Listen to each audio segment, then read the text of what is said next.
नमस्कार दोस्तों, स्वागत है आपका डिस्कस पॉइंट पे। आज की इस वीडियो में हम बात करेंगे वैदिक पीरियड के बारे में।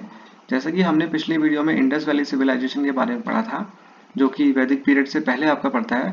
तो आज इंडस वैली सिविलाइजेशन के बाद का जो वैदिक पीरियड है उसके बारे में हम बात करेंगे, जिसकी ड्यूरेशन है 1500 से 600 बीसी के आसपास।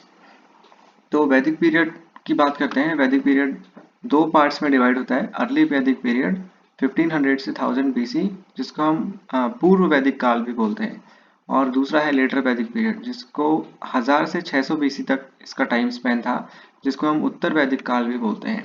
बात करते हैं वेदा की।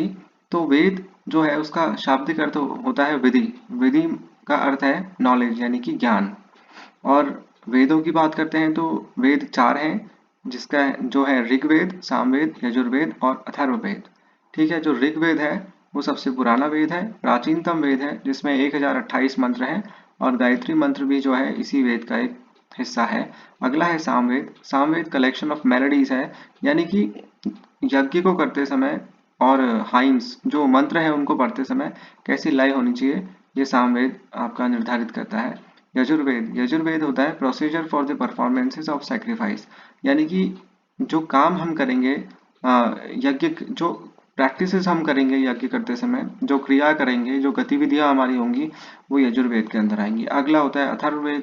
ये जादू टोना आदि ऐसी क्रियाओं के साथ इसका संबंध है। आगे चलते हैं अर्ली वैदिक पीरियड में, जो कि वैदिक काल का पहला हिस्सा है। 1500 से 1000 बीसी तक इसकी ड्यूरेशन है। इसके बारे में आर्यंस के बारे में बात करते हैं इसमें।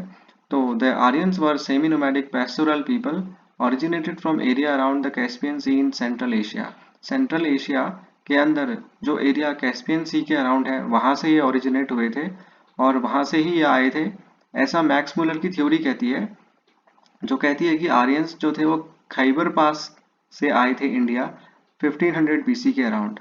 ठीक है, वहां से आने के बाद इंडिया में ये सप्त सैंधव जो क्षेत्र था, पंजाब आदि के आसपास, वहां आके पहली बार सेटल्ड हुए। सप्त सैंधव का अर्थ है सात रिवर जहां बहती है, वो सात नदियां, वो सप्त सैंधव का रीजन है। आगे देखते हैं, देखिए, the Dasarajna war fought between Sudas, a king from Tristu Bharata tribe and alliance of 10 clans. ये 10 राजन जो युद्ध हुआ था, सुदास जो कि त्रिस्तु भारत का ट्राइब का किंग था, और उसका जो अलायंस था, मतलब उसका जो गठबंधन था 10 क्लैंस के साथ, उसके बीच में हुआ था। ऋषि वशिष्ठ जो थे, इन्होंने सुदास को और विश्वामित्र ने अलायंस को हेल्प किया था। ठीक है, the battle was fought on the bank of Parushni Ravi and Sudas were emerge victorious. जो रावी है नदी, उसके तट पर ये युद्ध हुआ था, और सुदास इसमें क्या हुए थे, जीत गए थे। आगे बढ़ते हैं, अर्ली वैदिक पीरियड के ज्योग्राफिकल एरिया के बारे में देखते हैं। जो ऋग्वेद है उसके अंदर बहुत सारी नदियों के बारे में मेंशन है। नदी सूक्त जो है वो 20 रिवर को क्या कहते हैं बताता है, और उसमें गंगा भी एक रिवर है। जो उसका ज्योग्राफिकल एरिया था वो यही था दोस्तों, सिंधु नदी के पास और गंगा नदी के पास। ये जो उसका वही उसका ज्योग्राफिकल एरिया था। और वेद जो थे ज्ञान के एकमात्र स्रोत थे इस पीरियड के अंदर। Ganga is mentioned one time and Yamuna is mentioned 3 times in the Rigveda. तो यमुना 3 बार और गंगा को एक बार ऋग्वेद के अंदर मेंशन किया गया है। According to Rigveda the most mentioned river is Sindhu. ये हर बार पूछा जाता है एग्जाम्स में कि मोस्ट मेंशन्ड रिवर कौन सी है ऋग्वेद में, तो वो सिंधु है। और सबसे पवित्रतम जो नदी है वो सरस्वती है। And the most pious river is Saraswati. Pious means पवित्र। Name of Himalaya is also mentioned in Rigveda. Rigveda के अंदर हिमालय का भी नाम आता है, देखने को मिलता है। ऋग्वेदिक नेम है, देखिए दोस्तों, इस कुछ नदियों के, और आधुनिक नाम हम देखते हैं इन्हीं नदियों के। तो सिंधु जो रिवर थी ऋग्वैदिक पीरियड में, उसको आज की डेट में इंडस के नाम से जानते हैं। वितस्ता जो थी उसको झेलम के नाम से, कुभा काबुल, सरस्वती सरस्वती, असिक्सनी को चेनाब के नाम से, विपासा को बियास, पुरुषनी को रावी, शतुद्री को सतलज के नाम से आज हम लोग जानते हैं। सोसाइटी की बात करते हैं अर्ली वैदिक पीरियड की। तो ऋग्वेद सोसाइटी जो थी वो 4 वर्णों में विभाजित थी, जो कि ब्राह्मण, क्षत्रिय, वैश्य और शूद्र थे। Classification of society was based on the profession and the occupation of the individual. तो प्रोफेशन यानी कि जो कार्य वो करते थे उसके हिसाब से जो थी वो वहाँ की सोसाइटी डिवाइडेड थी। Teachers and priests were Brahmans, rulers and administratives were Kshatriyas, farmers, merchants and bankers were called Vaishyas and artisans and labours were called Shudras. जो टीचर थे, जो अध्यापक और जो पुजारी थे वो ब्राह्मण थे, जो रूलर थे, जो राज करने वाले थे, जो प्रशासनिक अधिकारी थे वो क्षत्रिय थे, और जो किसान थे, जो व्यापारी थे, और जो ये बैंक का काम करते थे लेन देन का, वो वैश्य कहलाते थे। और शिल्पकार और ये श्रमिक वर्ग जो थे वो शूद्र कहलाते थे। इस समय जो एक विधवा होती थी वो अपने मरे हुए पति के जो छोटे भाई हैं उनसे शादी करने के लिए उसको अलाउड था। ठीक है, the father's property was inherited by son. जो पिता की जो प्रॉपर्टी होती थी उसमें बाद में जो है वो पुत्र का अधिकार हो जाता था। अर्ली वैदिक पीरियड के रिलीजन की बात करते हैं। There were nearly 33 gods classified in 3 categories: पृथ्वी स्थान, अंतरिक्ष स्थान और देव स्थान। पृथ्वी मीन्स ये जो धरातल है आपका, सरफेस ऑफ अर्थ। अंतरिक्ष मीन्स जो स्पेस है, और देव मीन्स स्वर्ग। इसके इन्हीं के जो है 33 भगवान उस समय होते थे। During the Rigvedic time the gods worship towards generally the personified power of nature. यानी कि प्रकृति की जो शक्तियां होती हैं उन्हीं को, मतलब उन्हीं से संबंधित देवताओं की पूजा की जाती थी। Indra, Agni and Varuna were most popular deities of Rigvedic Aryans. जो इंद्र है, जो पराक्रम के, युद्ध के और वर्षा के देवता हैं, अग्नि जो है वो आग के देवता, और वरुण जो जल के देवता है, इनकी मुख्यतः उस समय पूजा होती थी। पॉलिटी की बात करते हैं, देखिए the Purohit was the first ranking official. जो पहला जो अधिकारी होता था वो पुरोहित होता था। The army consisted of food soldiers, chariots, जिसमें आर्मी के अंदर देखिए उसमें पैदल सैनिक होते थे और घोड़ों पर सवार होते थे।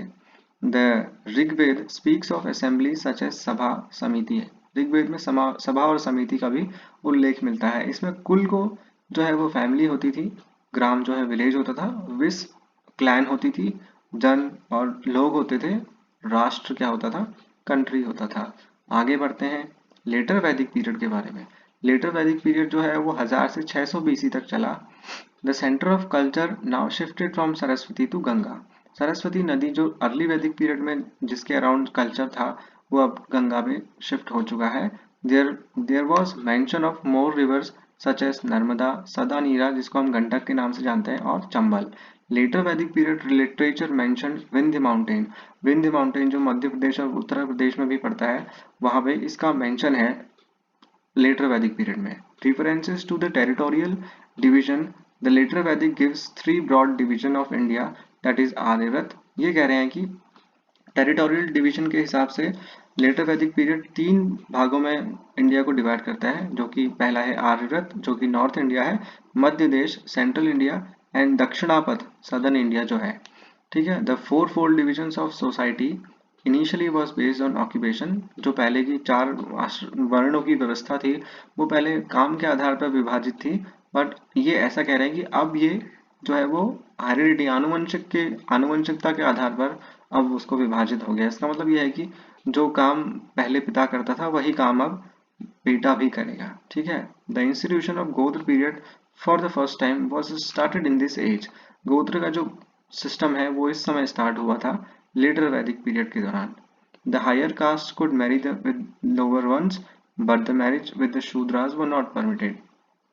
ठीक है, जो हायर कास्ट के लोग हैं वो लोअर कास्ट से शादी कर सकते हैं, बट शूद्रास के साथ वो परमिटेड नहीं थी। इंद्र एंड अग्नि लॉस्ट देयर इम्पोर्टेंस। जो इंद्र और अग्नि थे उन्होंने अपनी महत्ता को खो दिया था।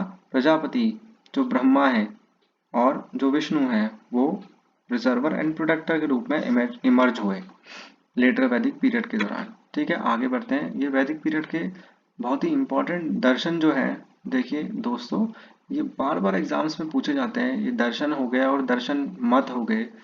ठीक है, इसको जरा एक बार देख लेते हैं। तो पहला दर्शन है सांख्य दर्शन, जिसके जो प्रवर्तक थे, जिसके जो फाउंडर थे वो कपिल मुनि थे।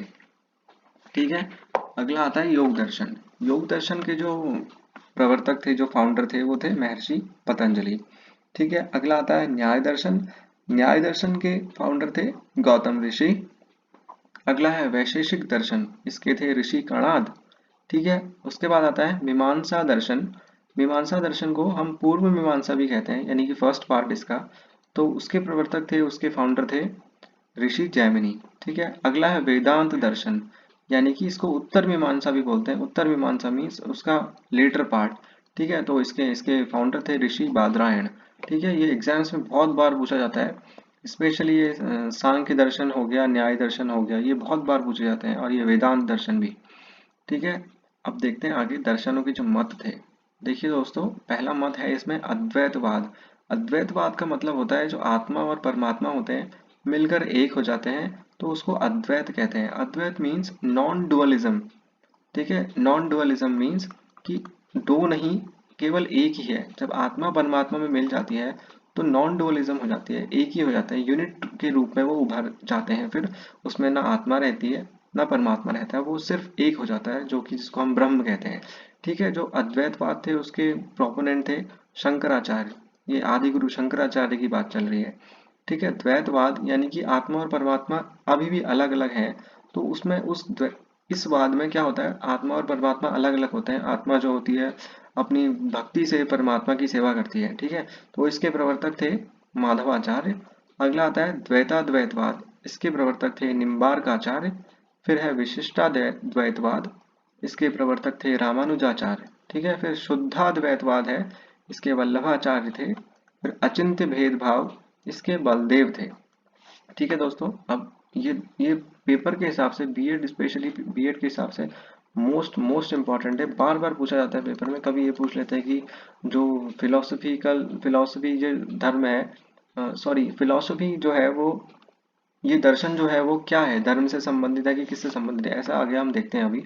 ठीक है। आगे बढ़ते हैं। ये प्रीवियस ईयर क्वेश्चंस हैं दोस्तों, डिफरेंट डिफरेंट पेपर से ये उठाए हुए क्वेश्चंस हैं। आप इनसे आइडिया लगा सकते हैं कि बीएड का पेपर किस लेवल का पूछा जाता है और क्या क्या चीज़ें उसमें इम्पॉर्टेंट है। ठीक है। What was the ancient name of Jhelum. अभी हमने पढ़ चुके हैं पहले ही कि झेलम का जो है प्राचीन नाम क्या था। पहला है अस्किनी, विपासा, वितास्ता और कुभा। सो वितास्ता इसका क्या है, आंसर है। झेलम का पुराना नाम जो था वो वितस्ता था। ठीक है। सेकंड है द स्टेटमेंट तमसो माँ ज्योतिर्गमय। इसका मतलब होता है तमसो, तमसो मीन्स अंधकार और ज्योतिर मीन्स प्रकाश। सो अंधकार से प्रकाश की ओर हमें ले जाइए। तमसो माँ ज्योतिर्गमय, अंधकार से प्रकाश की ओर हमें ले जाइए। तो वॉज ओरिजिनली मेंशन्ड इन, ये पूछ रहा है कि ये कहाँ लिखा हुआ था। पहला है उपनिषद, दूसरा है महाकाव्य, तीसरा है पुराण, और एक है षड्दर्शन। ठीक है। षड्दर्शन ये है, ये थोड़ा गलत मेंशन हो गया है, षड्दर्शन लिखा हुआ है यहाँ पे। तो उपनिषद इसका आंसर है। ठीक है। उपनिषद के अंदर ये मेंशन है तमसोमा ज्योतिर्गमय, असतोमा सद्गमय और मृत्योर्मा अमृतम गमय, ये 3 वाक्य हैं। अगले में बढ़ते हैं। ये ऋग्वेद के अंदर इनका मेंशन हुआ था। ठीक है। आगे बढ़ते हैं। गायत्री मंत्र was mentioned in which of the following वेद। ऋग्वेद, सामवेद, यजुर्वेद और अथर्ववेद। तो गायत्री मंत्र हम पहले डिस्कस कर चुके हैं फ्रेंड्स कि वो ऋग्वेद के अंदर गायत्री मंत्र था। ठीक है। उपनिषद आर बुक ऑफ, उपनिषद ये इसी क्वेश्चन के बारे में भी बात कर रहे थे हम। उपनिषद जो है वो किस चीज की किताबें हैं, तो फ्रेंड्स वो है फिलॉसफी की किताब, यानी कि दर्शन की किताब है। आगे बढ़ते हैं क्वेश्चन नंबर 5 पे। In which of the following Vedas sabha and samiti are called two daughters of Prajapati. किसमें, किस वेद में सभा और समिति को टू डॉटर्स ऑफ प्रजापति कहा गया है। तो दोस्तों कहा, वो किसमें कहा गया है, वो कहा गया है अथर्ववेद में। ठीक है। अब आगे बढ़ते हैं क्वेश्चन नंबर 6 की ओर। Who was the profounder of the philosophy of विशिष्टाद्वैतवाद। ठीक है। अभी हमने ये पढ़ा था पीछे कि प्रोफाउंडर ऑफ फिलोसफी ऑफ विशिष्टाद्वैतवाद, इसके प्रोफाउंडर कौन है। तो पहला ऑप्शन है माधवाचार्य, दूसरा है रामानुजाचार्य, और तीसरा है निम्बार्काचार्य, और चौथा है शंकराचार्य। सो इसका ऑप्शन है रामानुजाचार्य। ठीक है। आगे बढ़ते हैं। Which of the following is the oldest Veda. सबसे प्राचीनतम वेद कौन सा है। तो फ्रेंड्स हम पहले ही बता चुके हैं कि ऋग्वेद जो है वो क्या है, ओल्डेस्ट वेद है। ठीक है। Who was the profounder of philosophy of Samkhya. Samkhya ये इस फिलॉसफी का फाउंडर कौन है? तो पहला ऑप्शन है पतंजलि, दूसरा वाल्मीकि, तीसरा कपिल और चौथा गौतम। तो इसके फाउंडर है कपिल मुनि। अगला क्वेश्चन 9th है, the Rigveda consists of dash hymns. ये नंबर पूछ रहा है यहाँ पे फ्रेंड्स कि नंबर कितना है, कितने नंबर के हाइम्स उसमें प्रेजेंट है। तो उसका ऑप्शन है C is the right answer. Option C 1028 hymns Rigveda के अंदर प्रेजेंट है। क्वेश्चन नंबर 10 है, Aryans at first settled in. Aryans जो थे पहली पहली बार कहाँ पे सेटल हुए थे? अभी हमने पढ़ा था दोस्तों कि सप्त सैंधव प्रदेश, सप्त सैंधव क्षेत्र में आर्यंस जो है वो पहली पहली बार आकर वहाँ पे बसे थे। तो ऑप्शन डी पंजाब इसका सही आंसर है। ठीक है दोस्तों, तो वीडियो अगर आपको अच्छा लगा तो लाइक शेयर और सब्सक्राइब करें। देखिए दोस्तों, आप शेयर करेंगे तभी हम इस वीडियो को आगे, जो हमने ये सीरीज बनाई है, इसको आगे चला पाएंगे। अगर सब्सक्राइब करेंगे तो आपको जल्दी से जल्दी वीडियो का नोटिफिकेशन प्राप्त होगा, और लाइक करेंगे तो यूट्यूब जो है वीडियो को आगे बढ़ाता है, आगे देखने के लिए प्रेरित करता है लोगों को। अगर लाइक नहीं करेंगे दोस्तों तो फिर बढ़ाने के लिए आगे मोटिवेशन प्राप्त नहीं होगा। तो शेयर अवश्य करें, लाइक अवश्य करें। ये जो क्वेश्चंस इसमें डिस्कस किए गए थे वो स्ट्रिक्टली आप उठा के देखेंगे कोई प्रीवियस ईयर पेपर तो आपको क्वेश्चंस वहाँ पे प्राप्त हो जाएंगे। ठीक है, तो थैंक यू सो मच दोस्तों, थैंक्स अ लॉट।